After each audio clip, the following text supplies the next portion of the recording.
The illustrious Jabba bids you welcome.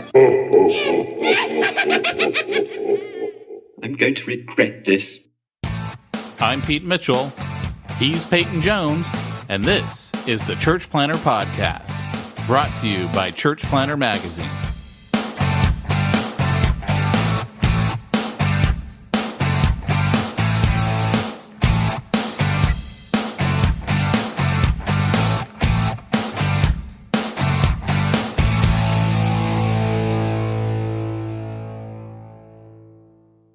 Hey, Church Planter, this is Pete Mitchell. And this is Peyton Jones. And this week's podcast is sponsored by... Nobody. Nobody. What I think is funny is we both did the same tune. I'm all, Menin, and you're all, nobody. Pretty much Mogiv. You know, I never made that connection before, Pete, because I think you came up with that jingle. I had no idea you were basing it on the Menin commercial. Mogiv for men. In. By Menin. Welcome. Oh, if you did not grow up in the 80s, you have no idea what we're talking about. Yeah, 40% of millennials don't wear deodorant. Have you seen that stat? What? I know. Man, not only are you guys lazy, but you're stinky too. Yeah, stinky, lazy kids. Get off my lawn. No kidding, right? Put some pants on. Pull them up. Pull his pants up, kid. Get a haircut.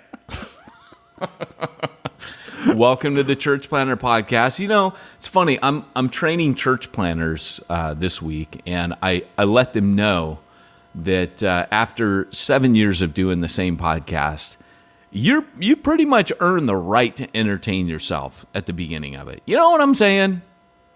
I think at this point we pretty much do whatever we want. Pretty much. We just pulled out you know what? This is our podcast, and we're going to go ahead and just not do it with you guys. This last week, we're pretty much, this is ours. We'll do what we want with it. This is my podcast. It's not the only podcast, and it's not the best podcast, but it's mine. This is my podcast. There are many like it, but this one's mine. That's what I was going for. That's it. Oh my gosh, man! You know what's so? Wait! What? This is my podcast. This is my gun. This one's for teaching. This one's for fun. Too far? Oh, some people are still not going to know what any of that is. I know. They've never seen Full Metal Jacket or been in the military. So hey, welcome to the Church Planter Podcast. We're going to get to some church planting goodness once we're done with Smack Talk, and we'll be done whenever we feel like being done. This is our podcast. If we want to do Smack Talk, the whole thing, which we've done, we'll do it. You can have my podcast when you pry it from my cold dead fingers. And you can ask for a refund if you don't like our podcast. We'll be happy to give it to you. Dude, we are salty today. What's up with us? Well, here's the thing. Okay, so this is more for you than it is for the listener. I got to fill you in on what has just happened in my life. This is going to be a normal Smack Talk then. Pretty much, right? So, as you said, as you rightly identified, this is how we do friendship. It kind of is. It's the podcast. I can't quit you, man.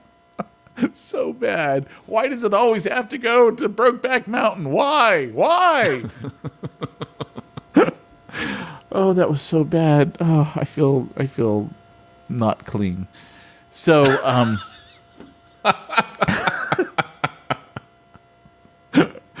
okay, here's the deal. One of my clients is merging with another company, and that other company needs my help, and I really don't want to do it. So I was telling Peyton earlier this week, so I gave him a proposal that was so outrageous that if they gave it to me, sure, I'd do the work, but I don't want it, because it was like, I think I was asking for $10,000 a month and 5% of all of the growth that I create for them. And then it was, or if you don't want to pay me $10,000 a month, give me $6,500 a month and 10% of all the growth I create for you. Which are basically my way of saying, I don't want to do this. Like, I have no desire to do it.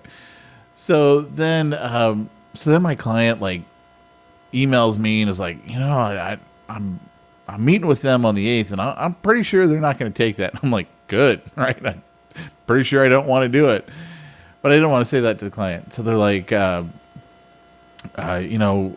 what's plan B? So I go, well, option 1 is they take that, and we work together and I make them a lot of money. Option 2 is nothing changes, and I don't do anything with them. I just continue working with you. Option 3 is you guys just buy me out.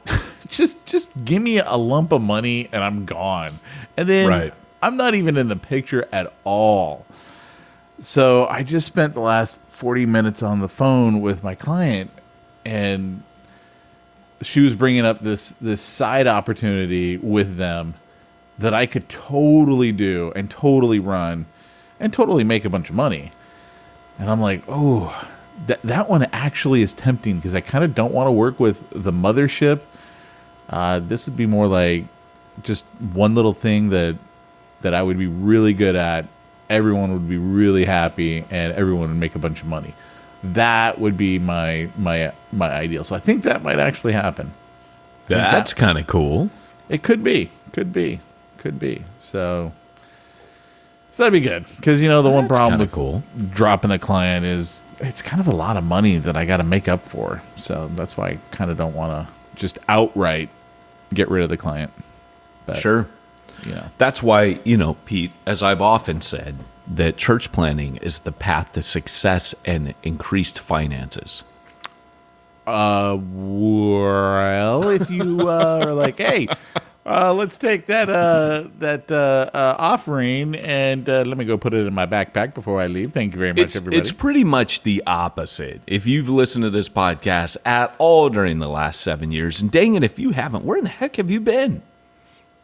Well, but 7 years. We say the opposite. At this point, they're like, well, I was still in grade school. Yeah. So I think we're just coming on 6.5 years, right? Am I just adding time on there? It definitely seems longer, doesn't it? It seems more like a good 25, 26 years. I can say as an apostolic kind of guy, I don't tend to stick around on things this long. Oh, yeah. Yeah. I kind of like to fold things down and start new things. Well, that's part of my problem with this client. I've been working with this client like 5 or 6 years. And I was telling somebody, I was like, I don't think I ever held a job for more than like 2 years, maybe 3. I can't even remember if I held a job ever for 3 years. Because by that point, I'm like, dude, I'm bored. I'm done. Time to go on to the next one. And that's why like working with this one client for this long is like driving me up the wall. Less to do with them and more to do with me. It's not you. It's me. But this is how we do friendship. So, Yeah, no, I get you. Well, you got any smack? Other than that, I got a good one. So I know this isn't the From Concealment podcast, which you guys can find very shortly with another church planner that I'm doing. I see what you're doing there. I see what you're doing. You like that? You like that little plug? Yeah, that little side I saw plug? that. By the way, it was funny. Dan and I were recording episode 2 this week, and it's supposed to be like a 20, 25-minute podcast. And we're at like minute 40. I'm like, okay, we're way over, but we just got to go. And he's like, yeah, but it's kind of like the Church Planner podcast where we just start talking about everything. I mean, we started going off on everything. So, yeah. That's rad. But so last night had a shooting competition. I shot the white guy. And if you've never been to shooting competitions. Did you say I shot the white guy? Yeah, I shot the white guy. What does that mean? Oh, you shot the white guy on your... You're not supposed to shoot the white guy. So in now, okay, I'm a little worried because you're saying I shot the white guy. Are you supposed to be shooting people of other? You're supposed to shoot the brown guy. Yeah. You're not. No, you cannot be serious right now. Oh no, that's totally what it is. The target's one side is white, one side is brown. Oh, white means hostage, civilian, can't shoot the white guy. Brown because it's harder to see Oh, okay. Because I thought we were about to have a serious intervention. More like a public relations issue for our podcast. Since my children are brown, I was just like, okay, we're gonna get some mail, dude, and we're gonna be on the news, and I just better clarify what you mean here by shot the white guy. It's actually a common joke in the shooting community, because like this one guy last night, his name is I believe his last name is White. I believe it's Michael White, but he's black. And every time he shoots the white guy, the head instructor goes, "Why'd you shoot the white guy?" "'Cause I didn't like him, sir." It's just like, that's rad. Oh, it's hilarious, right? So anyway, last night I shoot the white guy, the guy you're not supposed to shoot, and I didn't make up the shot. So that's a 25-point drop. Like, that's a big drop to get. And that was just on one exercise, right, or one stage, as we call it. I still ended up getting third place out of 18. So I was like, all right, pretty good. No kidding. Yeah, and the head instructor, he got second place, and I looked at his score sheet, and I was like, if I hadn't shot the white guy, I would have actually beat the head instructor. And I didn't look at the guy who got first place. I didn't look at his score sheet, so I don't know if I would have beat him or not. But that's pretty dang funny. Dude, I was like, man, I can't believe it. I shot. I mean, granted, these aren't like, I got another competition coming up tomorrow night, and those guys, like, if I make it in the top 50%, I'm happy, because those are like the real shooters. Like, they live and breathe and go out and compete nationally, kind of deal. So I'm like, if I can just hang in the top half, I'm happy over there. That's pretty good, dude. That's rad. I haven't done that stuff. Like, you and I are long overdue to go do that stormtrooper thing. Do we do the do we do the islands first and then we go shooting, or what? How exactly is it supposed to play out? Yeah, for sure, dude. You're gonna kill it in there. We're gonna go in there. It's gonna be like, Jedi Mitchell, like shooting everything up, and I'm gonna be. My aim is gonna be as bad as the stormtroopers. I was gonna say you're gonna fit the part. I am. Yeah. Pete and I are getting ready to at some point, and this is going to happen this summer. It has to happen. We've been getting ready for the last couple of years. So when they first came out with that thing in downtown Disney, it's like, hey, it says virtual reality, and it lasts like 12, 13 minutes, and you're in there and you're shooting stormtroopers. Or you are a stormtrooper. I can't remember which one it is, but maybe you get to choose. It wouldn't fit. Like, because if you're a good shot, you can't be a stormtrooper, right? Like, that wouldn't. That would. The Star Wars nerds would come out like nerd raging on it, like, "Oh, you can't have that," So it can't be that way. But yeah, we're supposed to go do that. I tell you what I've been doing this week. I've been exulting in my beer drinking in a Baptist crowd, and I've not drunk beer in front of the Baptists at all. But I've been training. This is my final time to train for the Sin Network, and it's always good, dude. I always enjoy the people I get to train with, but I'm under contract now. I'm not an employee, so it's funny, man. We'll go out to eat afterwards, as we do, and I can't get a beer. I could get a beer, but I just won't. Like, it's not nice, because some of those guys, they want to drink beer. They're exactly where I was. But it's fun.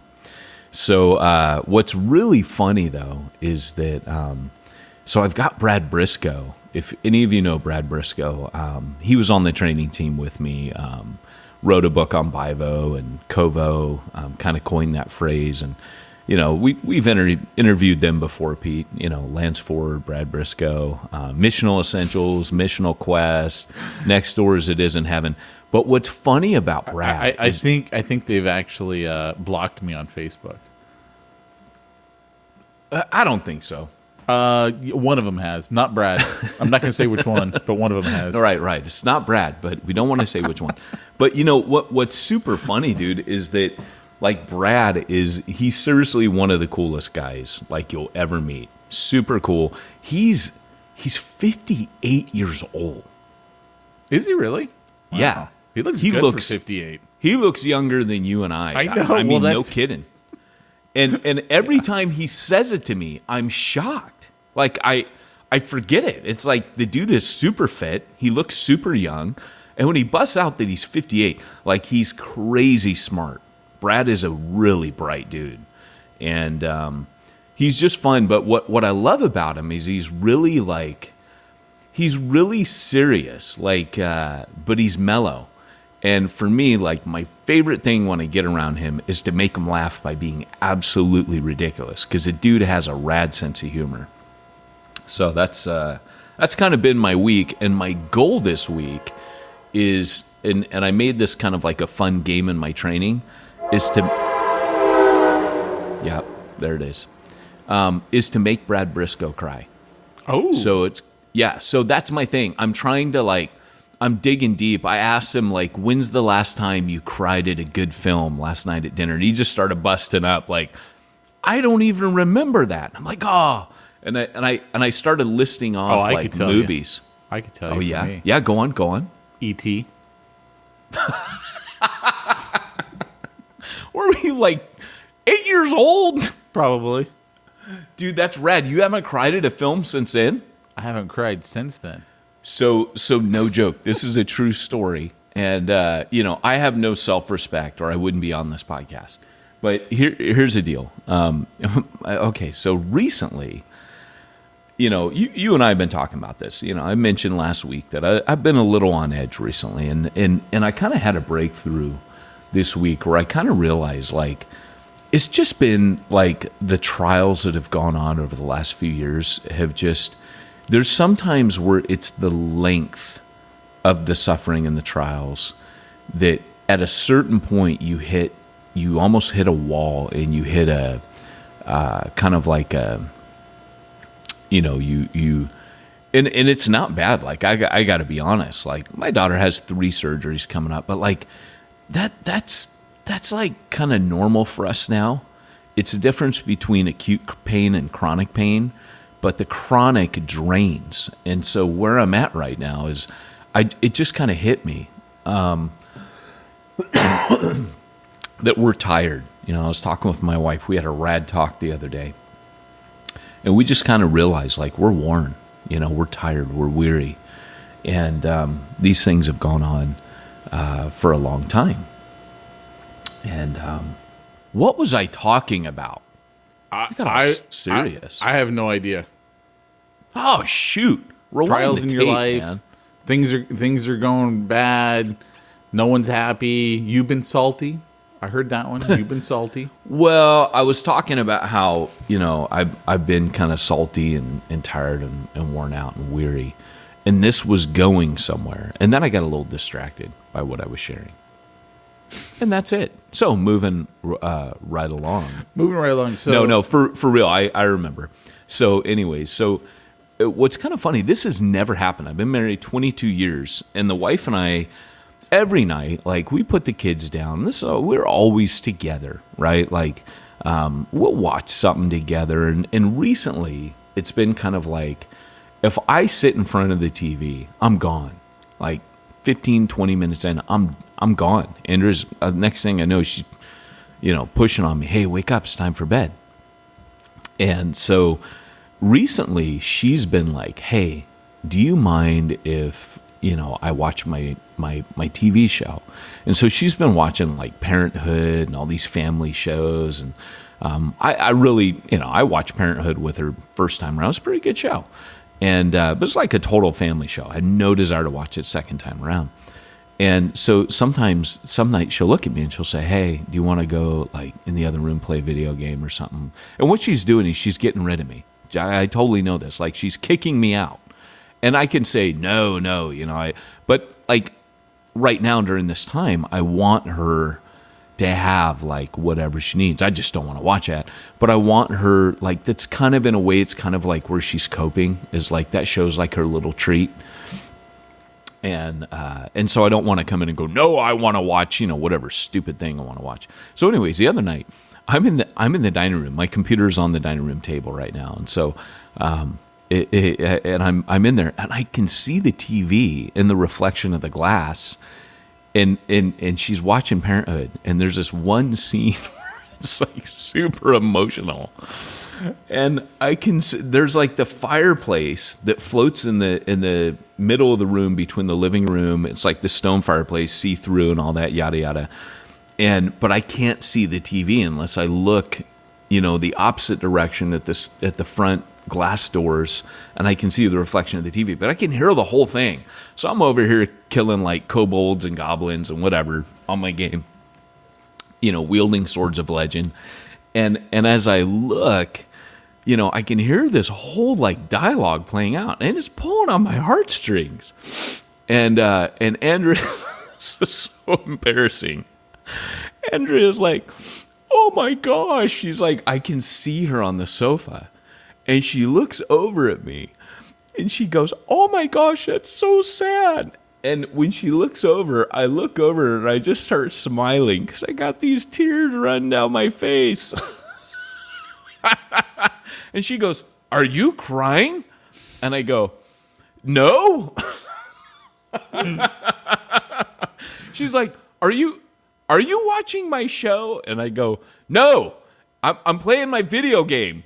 And she's like, no, you're crying. Are you crying because you heard? I'm like, I can actually see the reflection in the window going out to the garden. She just starts busting up and goes, oh my gosh, I have to Facebook about this.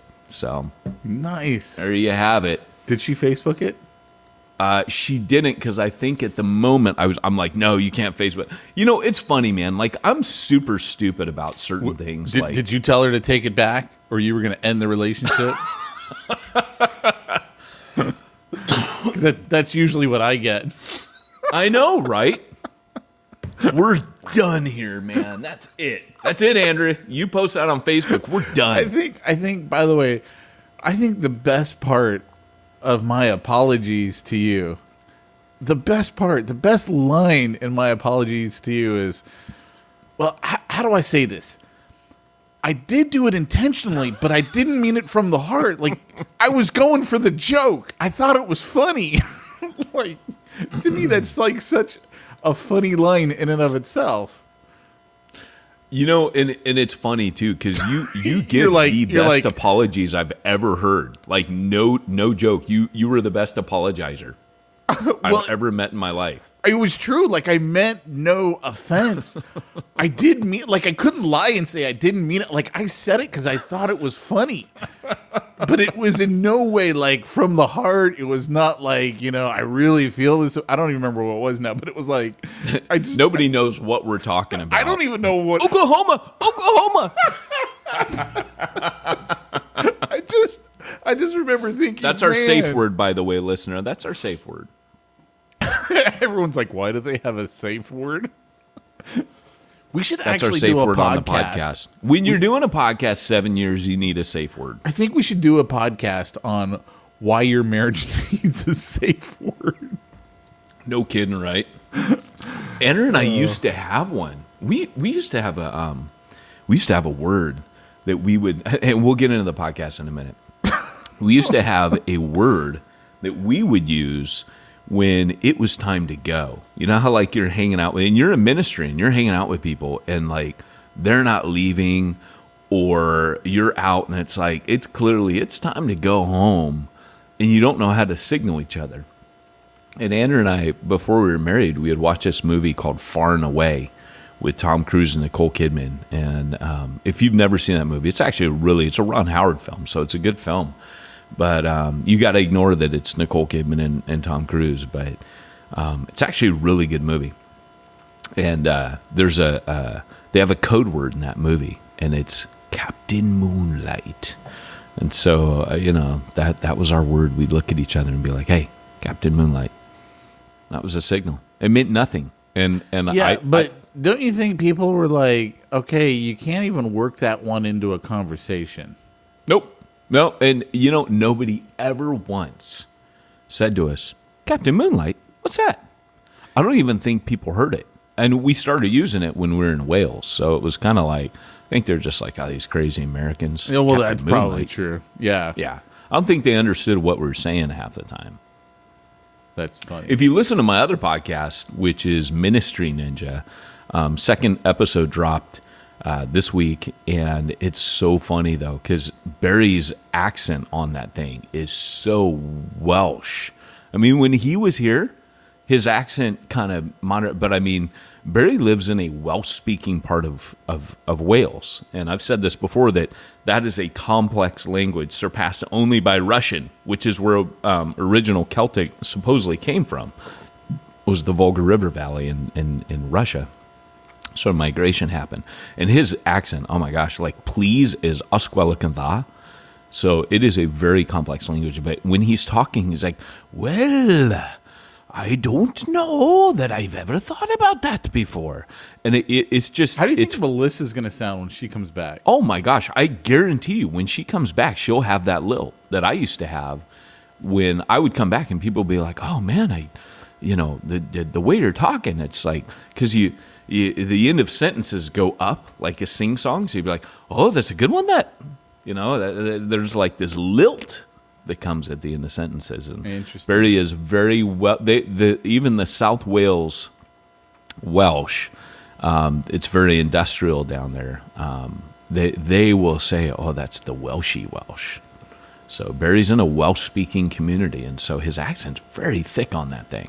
I don't know if people are going to understand what he's saying half the time. Sorry, Barry. I know you listen to this podcast, but be yourself. Hey, Barry, you do you. You be your Welshy Welshness. You're good. You do you. Oh my gosh. Yeah, he just texted me. He said, I'm a Pete Mitchell fan. And I was like, I have no idea what do you mean. I don't know what I said on last week's podcast. And then I had to remind you that you said I said I have no fans. So I don't know what I was talking about, but that's kind of the way I roll. I have no idea what I'm saying half the time. You had made the comment you didn't know if there were any Pete Mitchell fans out there, and you found the one. I found the one. And it's Barry. Come on, it's Barry. Yeah, now I feel betrayed. I don't know if I can have him as a co-host in my other podcast, Ministry Ninja. See what I did there? Wait. Here's one of my favorite quotes of all time. And I won't be late next week. Oh, that was so funny. Oklahoma. Oh, it was so funny when you go, on last week, that's gonna be a new soundbite. Oh, I know. I can't even remember what that was. I don't either, but I was dying. Yeah. That was funny. Yeah. All right, well, hey, let's get into today's topic. All right, hold on. Doc. Great Scott! It's time for this week's topic. Let's get down to the nitty-gritty. Come on. Okay, we'll do that. Yes, it is time. Sorry to interrupt. I always forget that the second soundbite's on its way. I frequently interrupt him. Yeah, little nacho. You know what's funny, though, is I don't know if it's still this way on this current tool that we're using, but always on the old tool, even if I talked, it would totally override me. It was funny. So if I was interrupting on the podcast, you would hear me in the background go. I have no idea, actually. I don't know. Yeah, I guess Barry will tell us. You and I don't actually listen to our own podcast. So. I used to listen to every episode. Me too. And if I do, so every once in a while, I'll be working in the garage or in the yard or something, and I'll have a podcast on because I'm doing manual stuff. I like to listen. And I'll be listening to other podcasts. And when that's, phone's in my pocket, it'll sometimes pick up our podcast. And if I start to listen to it, it's funny. At least we're funny to us, man. Yeah. That's all I'm saying. So I feel bad for the guys who come on and they're like, oh, Church Planner Podcast. And they get on here and they're like, a letdown. What in the heck is this? And it's kind of almost like Fight Club. Like there's a special initiation into this, you don't talk about the Church Planner Podcast. Before we actually get into the subject material, you reminded me of something that happened one time. I was hanging out with a bunch of these pastors, and one of them had made a comment, I haven't seen the Passion movie yet. I remember going, you haven't seen The Passion? You're a pastor. And he goes, well, in all fairness, I did read the book. Oh, that's funny. So I kind of feel that with our podcast. You haven't listened to your own podcast? In all fairness, I was there when it was recorded. But, I've always, I can't listen to my own sermons. I cannot stand myself. I can't listen to your sermons either.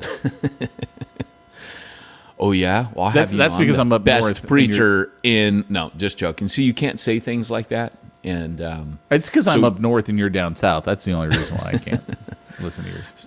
well, that is true. You can't listen to my sermons now, and for that matter, I don't really. You know, it's so funny because when I was in the States before Wales, I was known as a preacher. Like I was getting flown to Hawaii and San Francisco. Like I was getting trips. I was going to stinking Vegas, and people were flying me out places. And when I came back, it was like, Peyton, who? Like nobody knows me as a preacher, which is kind of hilarious because even in Wales, like that's what I was known for. And since I'm writing books, hey, I can't give any details, but somebody got a book contract this week, and that's what I'm known as now, is like an author and podcaster and whatever. If I'm known at all, I don't really think I'm known, but that if I do have my Andy Warhol 15 minutes of very modest fame, it is that. It's kind of funny. It's shifted. I'll take your word for it. Why don't we get into the actual topic, sir? Yeah. Well, the topic today is why you need a shepherd. I can start off and tell you, I definitely need a shepherd. Obviously, I am more apostolic. If you've listened to the podcast, and when I say apostolic, I mean little a, and I mean more like a kind of like a frontline church planner, someone who's going to go into areas that are a little more difficult and try to mobilize the body of Christ on mission. And that's kind of my DNA, right? If you prick me, I will bleed apostolic blood. I will be all about mission and mobilizing you on mission. Whereas most of our churches nowadays are about gathering Christians to what they're doing and growing that way. And of course, they want to reach the lost, but it's really about gathering people. And so for me, a lot of the, I would say, angst that came out in my first book, Church Zero, and Reaching the Unreached, had to do with mobilizing on mission. Both of those books have that flavor. It's kind of like a part 1 and part 2.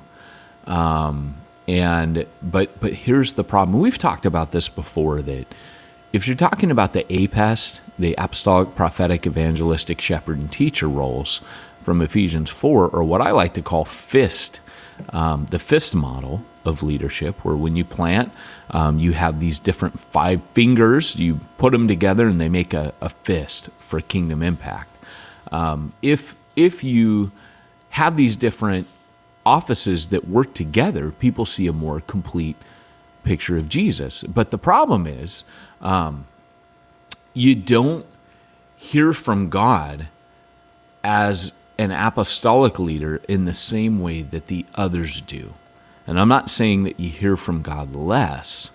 I'm saying that you hear from God differently. So when I hear God and the heartbeat of Jesus in my community, when I feel like the Spirit's speaking, if I were, kind of like a kaleidoscope, you spin a kaleidoscope around and all the pieces move into a different configuration, so that shut up train, I'm in a profound thought right now. So rude.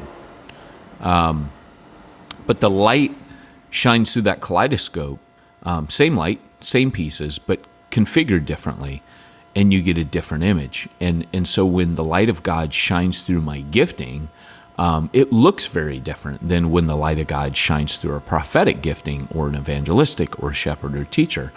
And what you find in these makeup of roles is that when these 5 roles come together, say like, we meet together and we talk about the church and what are we going to do and let's pray, and we each bring a different aspect of what Jesus wants to do in that community together to that meeting. And so for me, I freak the shepherd out, right?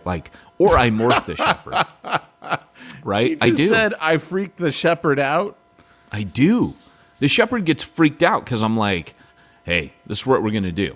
And I've used the stories before on this podcast, so I don't want to bore people with them, but like trying to go into a truck stop and plant a church there, try to plant a. I remember when we were going to move the building. Were you still with the church? You were. Yeah. When I was like, yeah, we're going to go to the gas station, and they're like, where are we going to put the kids? And I'm like, oh, we put them down in the pit, where the mechanics work on the car. We put them down there.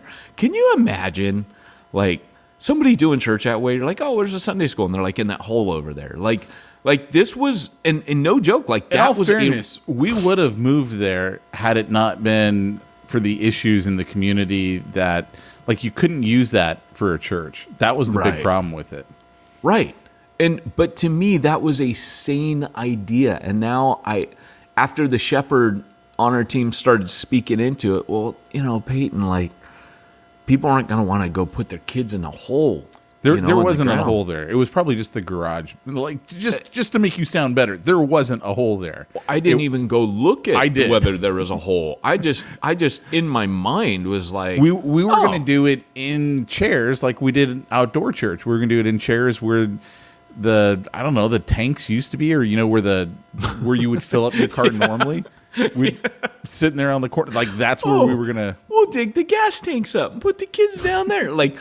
I'm just telling you, regardless of whether that was my idea, and this seemed like a sane idea to me, and this is what I'm saying is, I need a shepherd. I need the shepherd to me, to the apostolic gifting, is the voice of reason and the voice of sanity because I'll start to get really wild. And I'll need the shepherd to be like, whoa, Peyton, we got to carry people and take people with us. And, it's kind of like, the Navy SEAL is going to want to do all these really, cool, covert, and dangerous things.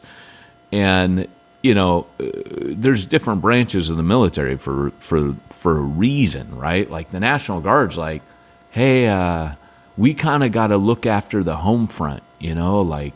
We got to maintain things over here, and that's the purpose of the National Guard.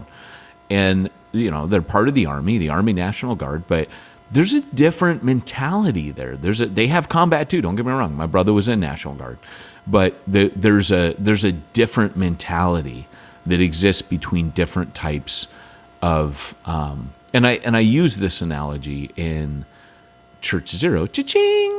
By the way, everywhere I go, do you know I dropped something out in my training this week, and I mentioned my book? It was funny. I go, there's an amazing book on neuroscience that you all need to get. And I was about to mention the book, The Brain That Changed Itself.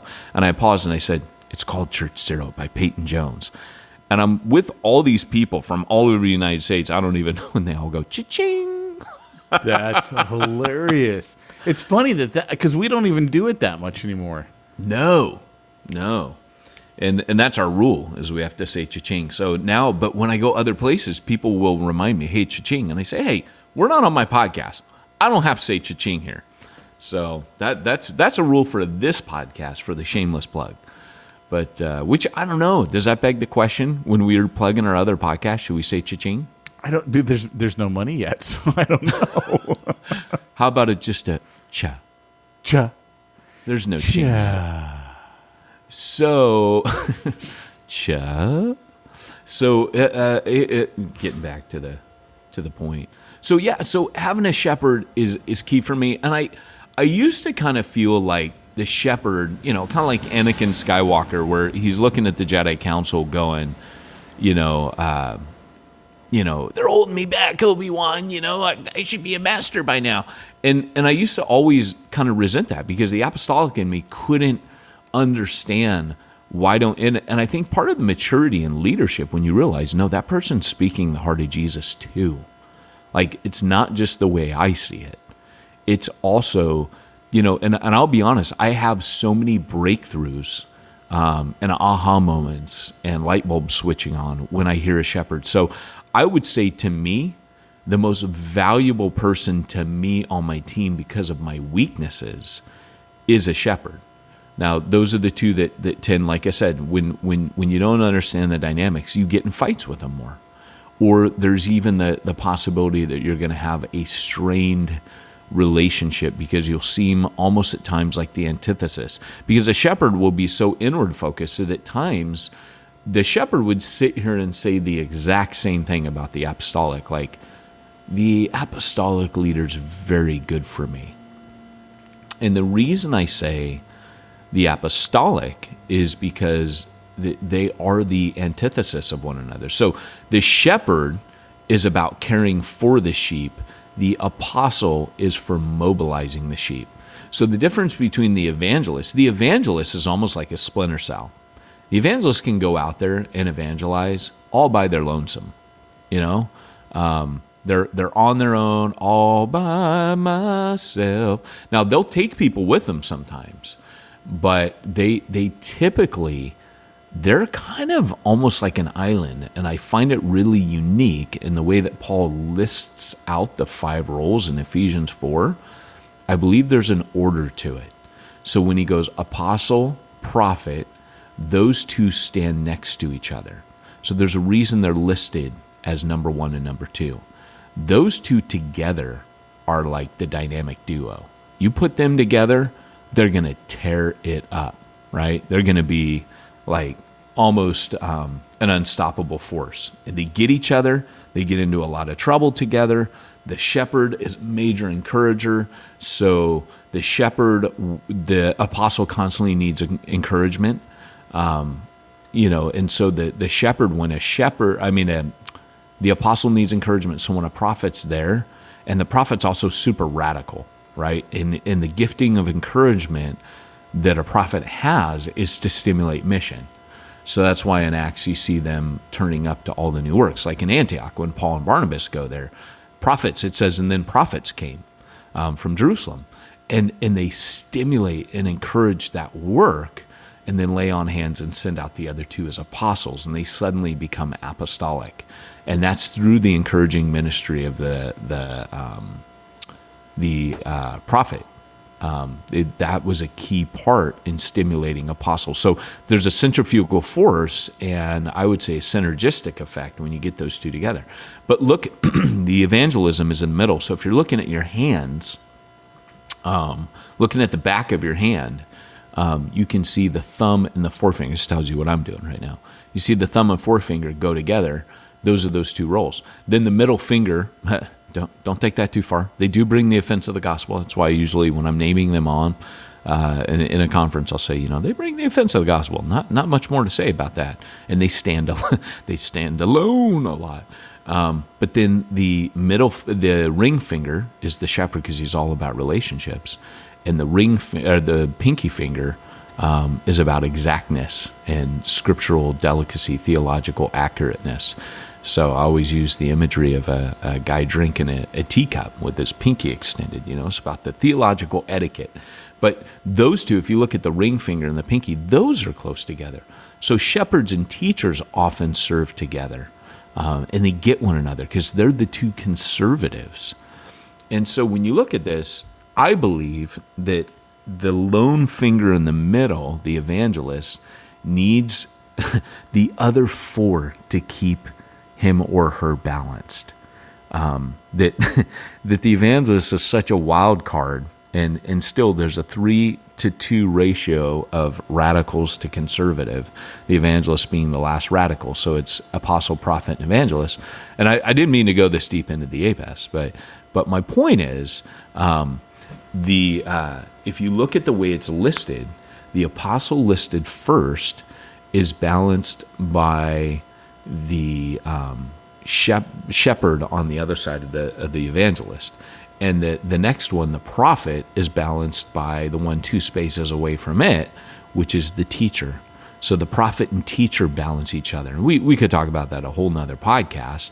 Prophets need teachers. Teachers need prophets, because they are the balance to one another. The word and the spirit are balanced through those roles. And I would say very, very, very few churches have the word-spirit balance right. But the apostle and shepherd, they balance the outward-inward focus. So the apostle is constantly mobilizing the church out, and the shepherd is constantly caring for those within. He's looking towards the health of the body. He's saying we gotta make the body healthy. We gotta make it strong. And the apostle's saying, no, we need to make it move. We need to create movement and make it dangerous. And those are the tensions that exist. And which one is Jesus in for? He's for all of those, right? They're different aspects. So for me, I don't know if I mentioned it. Do you remember when probably the last year that you were there, Lori and oh shoot, I can't believe I'm blanking out. Jeff, yes, Lori and Jeff. They came to us, and I didn't know this when I went last summer to Refuge to visit. Lori said that the first time I met them, I looked at them funny and said, "What are you two doing here?" And she said that she was like almost crushed. Oh, no. Like, yeah, like she said to Jeff, like, I don't want to go back there. That guy's a jerk. She should have just said, Oklahoma. Well, so like this is so funny because she was laughing, and she was telling me, first time I met you, I wasn't sure, like you rubbed me the wrong way, and I was so glad that Lori's got guts. I was so glad that she told me, but they got in the car to leave, and she told him like, I don't want to go back there, and I remember I had that thing like, if you're a Christian, I don't really need you here, it. You're and that's very much an apostolic thing. It's like, hey, I don't need you believers. A couple of us at core team, we're good. I got my partners. We're going to reach lost people, and you'll just get in the way, right? If you do pull all that Christian nonsense that you do, and that's all good, and it serves a purpose, and I think God's in it to a certain degree, but it's not all of it. So in other words, the apostle's attitude towards a believer is, you're either going to mobilize or you need to go. I'm going to mobilize you out of here. But as Shepard comes along and says to the apostle, and I've learned so much from Shepard comes along and goes, hey, Peyton, what if God brought him here to learn that? And maybe they don't show up with those skills. Maybe we teach them that while we're here. Right. Does that make sense? Yeah. And so that's been a huge takeaway for me on a church planning team, is to kind of realize, like, and it sounds weird because I would much rather have a prophetic leader on my church planning team, because I want a partner. I want like Butch Cassidy and the Sundance Kid. I want Batman and Robin. I want, think of all the great, I want Gilligan and Skipper, which is like me and you. Which one am I? You're Skipper, dude. Why do I gotta be Skipper? Because you call me little buddy. It's just the thing. And it bothers you. And I'm kind of a doofus. Let's face it. No, yeah, I'm teasing. But Gilligan's actually kind of tall. Thank you for that. I'll take it, dang it. And, that dude was only known for being Gilligan.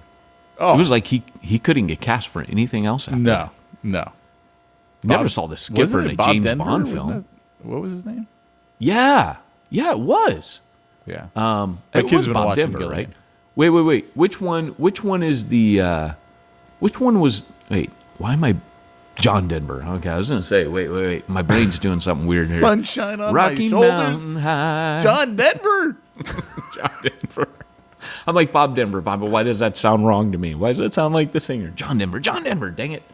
But yeah, so I mean, I'd much rather have a prophetic leader, but I need a shepherd. Like I really do, because I need a shepherd to come along. Like right now, I'm planning with Bo Moffitt, and Bo was one of the guys that came through Train Station, which was like my citywide cohort learning, yada yada, and cha-ching. Yeah, I was just going to say. It's not available, so I can't cha-ching it yet, right? Like it is getting ready to be made available, but it's not available right now, for the low price of whatever. But anyways, Bo is getting my pop filter just fell off. This thing, I was like, what are you doing, man? It sounds like you just. Well, it just fell off. And now I'm going to try to put it on real quick while we're talking. There we go. All right, there we go. Do you need a sound effect while you do that? I got one queued up. Yes, please. I read Peyton Jones more than I read Francis Chan. Just for you. Thank you for not playing the one where he goes, I read Peyton Jones more than I read the Bible. Recently, I stopped memorizing scripture and started memorizing passages of Church Zero. Tell him I need a reaching the unreached one. Cha-ching. Well, you tell Dan. He listens to the. Well, I don't know if he still does. All right, Dan, but you heard it. You heard it. And I need a meme with your endorsement. So, anyways, but yeah, man. So, but I'm doing it with Bo Moffat. And it's funny because I'll bring Bo with me almost everywhere I go because I know I'm missing like the relational mucilage that holds things together, And oh gosh, it just fell off again. God. Shepard's, your mucilage. That's what we just learned. Oh, dag burn it! I need the clip now of Flanders cussing. Oh, hold on. I know where that one is. Flanders, there you are. Calm down, diddly diddly diddly diddly diddly. They did their best, shoddily iddly iddly diddly. Gotta be nice, hostility diddly biddly diddly. Ah, hell, diddly ding dong crap! And I'm sorry, those of you listening to the podcast with your kids that just heard that rash of profanity. As we like to call it, Christian cussing. Christian cussing by Flanders, courtesy of Flanders. That seriously was the funniest clip. That was my favorite clip going on this podcast for a long time. Was it? Yeah. But I just think it's really important to know, like, and here's the thing: is when you're first starting off in team leadership, this is the thing I find. God.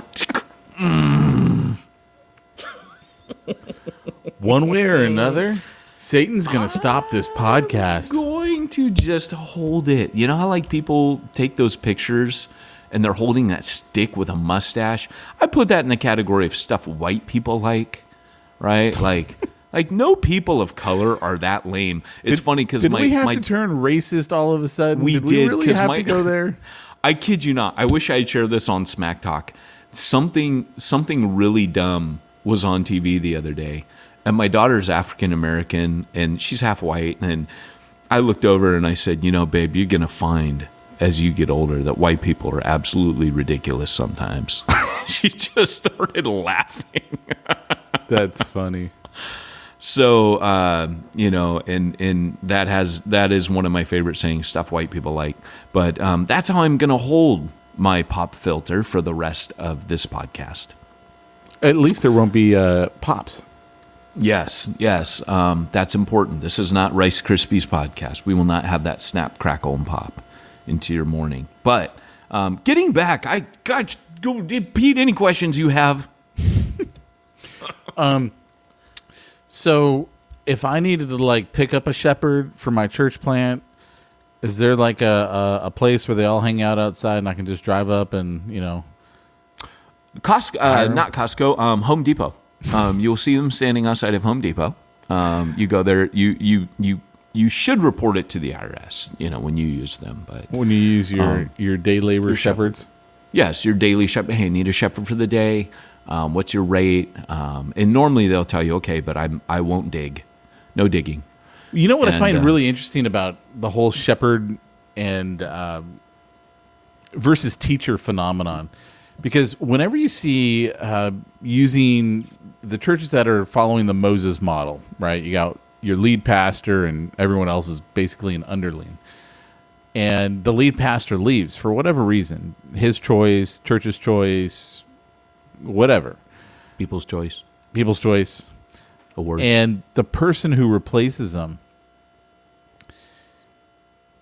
if it was like a shepherd who left and you go to a teacher, then everyone's like, oh, I miss how much the pastor, he used to really care about us. This guy, not so much. You know what I'm saying? Like, yeah, and you need that. Like, if you've had that, I think with any of these roles, once you've had it, and I think this applies all the way across. If you've had an apostolic leader, you're kind of not the same after that. If you have a shepherd, you're not the same. You've tasted it. If you've had a teacher, a really good teacher, you need that. You'll always. But that's why I'm saying, like, the team leadership. Once you've tasted this, you've experienced part of the dynamic, multifaceted leadership that was in Jesus, that he's given as a gift to his body. And when you move churches, and your leader will have a strength. It's funny. I was just last night at dinner, we were talking about Brian Sanders from the Underground. And before, like, people kind of knew Brian, he was a part of my mobilization track for Exponential. And I knew we were going to be friends because I have this really funny story. Can I tell it real quick? I'll get to my point. Why would we stop now telling our stories? I got to say, like, this is the best Brian Sanders story. So he leads Tampa Underground. Amazing. Alan Hirsch says it's the most amazing church in America, and I would agree right now. But what Brian, so they go, I'll keep him up at his hotel and drive him to your track. So I get this call when we pull up on the parking lot. We're at Mariners in Newport for Exponential West, and it was like a couple years ago, and we pull up there, and I'm talking to Brian. He's cool. He's funny. I'm making him laugh. He's kind of like Brad. Like, he's not crazy. He's pretty sedate, but he's cool and he's funny, and so I'm making him laugh a little bit, and then we pull up. And we get out of the car, and I, like, totally rip this fart in the car, right? Like, when he gets out first, and I grab something, and I trap a fart in the car, and close the door, and we're walking out, and I get this call from Terry Saliba, who runs the events at Expo, and she goes, "Oh, Peyton, we had to move your room. You're in this room now, and it's where are you at?" And I tell her, and she goes, "Oh, you got to go to the other side of the campus," and it's huge, like it's like a block. So I go, "Oh, Brian, we got to go back." And I look at him and I go, "Hey, Brian, we gonna be friends?" He goes, "Yeah." And I go, "Because I totally trapped a fart in the car. So I'm gonna open my car door and we gotta let it air out." And he starts dying. He goes, "Oh, dude, I could totally tell we're gonna be friends now." And I'm like, "Man, that's just how I roll, I just got to shoot you straight here, Brian. I trapped a fart in the car and we got to get back in it." So, dude, But once again, we're so happy that you listen to the Church Planter Podcast. Thank you so much for joining us after 6.5 years. Yeah, somebody once told me people can't follow you and learn from you if they can't respect you, and I hope you can still learn from me. I fart. It's true. I do, and I'm pretty sure Jesus did too. So I hope you can still learn from him. Can we use it the Christian way? I pass gas.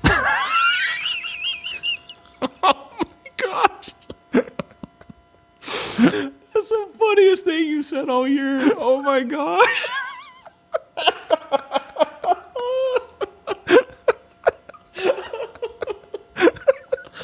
Oh my gosh. Oh my gosh. Okay, that is my favorite. Okay, that needs to be a soundbite. Okay, going back. Oh my gosh. So Brian and we got each other big time. And, he's a prophet, I'm apostolic.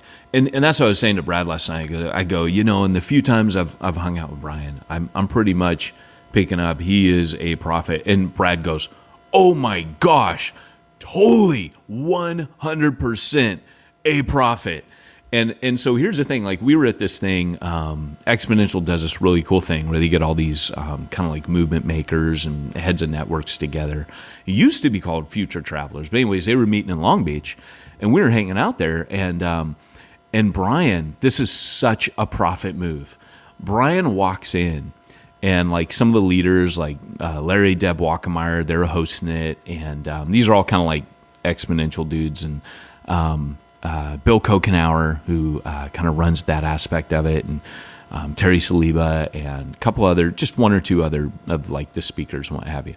And we're all hanging out like in this, in the room where it was going on. They got this like kitchen at the back of it, and we're all hanging out. And Brian walks in and he looks super burdened and heavy, and he walks in and he goes, "Bill, what are we doing here?" Which is such a prophet thing to, like, you question everything. Is Jesus even in this? And he just goes, Bill, what are we doing here? He goes, I mean, we were in that last session. That guy was going on for an hour about, building your brand and yada yada. And he's like, is God even in that? I mean, the dude didn't even pray. He's just like so burned. And everybody's standing there like, don't know what to do. But oh my gosh, man, it was so freaking funny because that is a prophet. And, I could go a long way with those dudes. Like I get them. That's not how I'm wired. But I love that because it's radical and it's disruptive and it's hey, before we mobilize, let's get on our knees. Let's seek the face of God. I need a prophet. I need that dude. I need that dude who's tapping in to the supernatural and wants to boil it all down and shut it all down and restart it. That's what apostles do as well. So anyways, but yeah, you need a shepherd, and we're running out of time. So Pete, while you're doing all this team leadership, man, how do you get things done like the bookkeeping, the church finances, yada yada yada? Well, I'm glad that you asked, Peyton, because I've actually reached out to a good old boy, a church planter, who now runs a company called SimplifyChurch.com. Josh Henry over at SimplifyChurch.com. I tell you, I hit him up and I say, Josh. And he says, what, Pete? I'm kind of busy here. I say, Josh, here's what I need from you. And he hooks me up. He helps me out with tax statements. He helps me out with payroll, workman's comp. What? You name it, they help out with it. Josh. What in the heck is that website, Pete? SimplifyChurch.com. What? All right. Well, hey, guys, thanks for joining us for the podcast today. This has been Peyton Jones and Pete Mitchell. Head on over to SimplifyChurch.com and tell them Peyton and Pete sent you. And in the meantime, if you want to reach the ones nobody's reaching, you need to go where nobody's going and do what nobody's doing. The Church Planner Podcast isn't the podcast that planners deserve, but the podcast they need.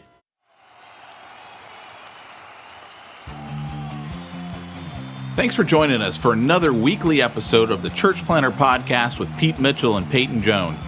We'd love to hear your comments on this episode of the Church Planner Podcast. Visit us online and let us know what you thought at churchplannerpodcast.com. If you subscribe to us via iTunes and have enjoyed the podcast, leave us a positive review. The more positive reviews we receive in iTunes, the more iTunes will promote us to other church planners who would benefit from this show. This podcast is brought to you by the Church Planner Magazine, which is available in the iTunes newsstand or online via churchplannermagazine.com.